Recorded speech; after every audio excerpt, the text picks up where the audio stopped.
Hey guys, I'm Bach and a very warm welcome to Friday Fretworks. And on this week's video, we're taking a look at one of my favourite riffs of all time, and that is Message in a Bottle by The Police. Now, in case you hadn't guessed from the Synchronicity album cover lurking over my shoulder, I'm a huge Police fan, and I actually did a video on this specific track sometime last year. However, that video was a little bit more of a generic overview of the parts involved, and not so much an exploration into the sort of recording process and the tone, and what really ultimately makes this great riff tick. So the first thing that I talked about in the last video about this track that I did is how that not many people actually noticed that it comprises of multiple guitar parts. Now I'm going to break them down in this video and hopefully give you a better understanding of where they're panned, how they're recorded, etc, etc. But the first thing obviously worth mentioning is the riff itself. And this is the bit which, if anyone knows this track, this is going to be the bit they're familiar with. In isolation, it sounds a little bit like this.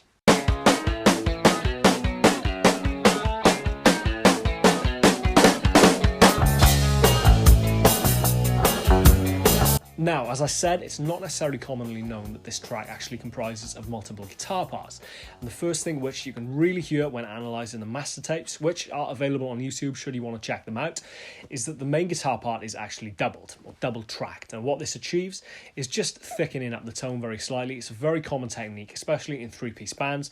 Just helps to make the guitar more presence and more of a dominant force in the mix. If you check out the video that I did about All Right Now by Free a few weeks ago, similar technique used on that track, although they are very slightly different guitar parts on that, but ultimately has the same effect of just making the guitar parts sound that little bit bigger. So we have the same riff again, but with a slightly more aggressive, more nasally tone, doubled up, panned hard right, and it sounds a little bit like this.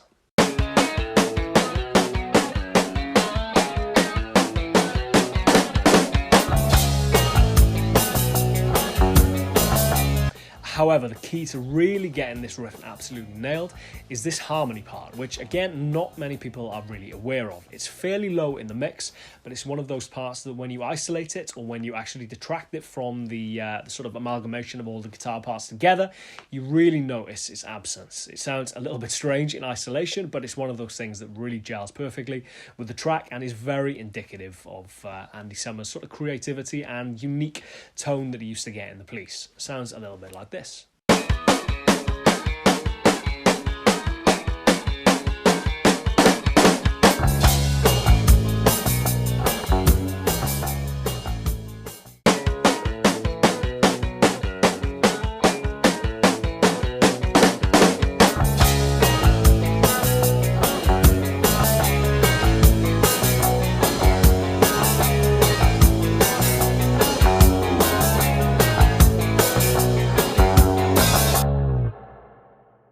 So in regard to the tone of each individual track, as I said, the master tapes of the guitar track available for this track are fairly sort of convoluted in that it is an amalgamation of the three parts. So isolating each individual part within that is fairly difficult, but I've hopefully got a very close approximation of each individual tone. First and foremost, definitely worth mentioning is I'm using a Telecaster. Andy Summers being a prolific Telecaster user, so today I've dug out the Fender Vintera 60s modified Telecaster that I've been using recently. It's a fantastic guitar. We're using that on the bridge pickup. In regard to gear, I'm using Guitar Rig from Native Instruments. We've gone for, again, Andy's preferred setup of a Marshall JMP style amp, or at least a digital emulation, running a flanger. Now, again, it's not necessarily commonly known that Andy Summers was a prolific flanger user. A lot of people have him pegged as a chorus guy, principally because he was using the electric mistress in such a way that it did sound pretty much like a chorus. However, it is undeniably a flanger. Bizarrely, the electric mistress sort of emulation with a Guitar Rig wasn't quite getting me there, so I've used a slightly different flanger which helps thin out that sort of bottom end that you associate with the electric mistress. Couple that with a tube screamer in the loop to fatten out that mid-range, not using any of the gain on that, and we actually have the clean blend dialed all the way up, so we're just getting that slight fatness in the mid-range, a little bit of spring reverb and compression, and it sounds a little bit like this.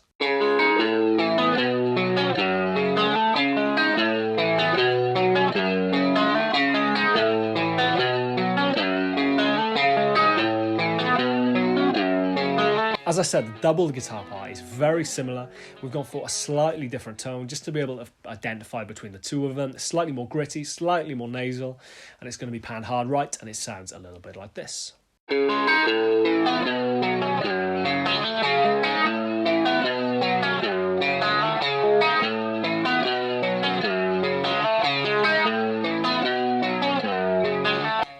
key part of this track, as I said, is the harmony, which, as I said, sounds a little bit strange in isolation, but is really crucial to making it tick.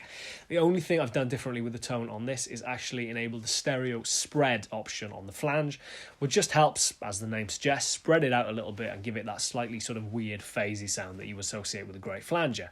In isolation, it sounds a little bit like this.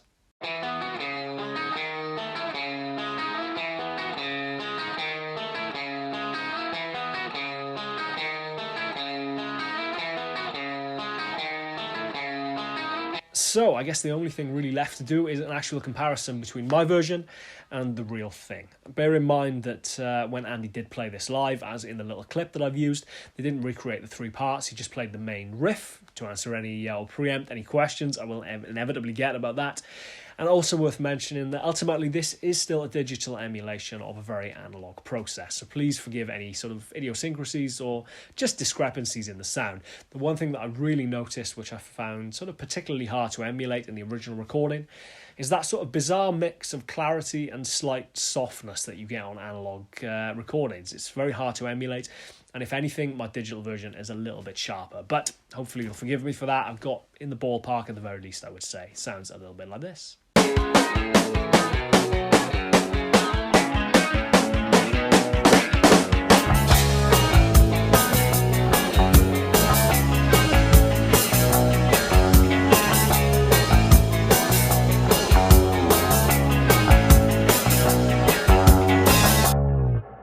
So there you have it. As I said, hopefully close enough for jazz. This has been Friday Fretworks. I've been Chris Bach. Please do subscribe if you haven't already. It's a new Friday Fretworks every week, and I shall see you next week for another episode. Cheers, guys. Take care, and I shall see you soon.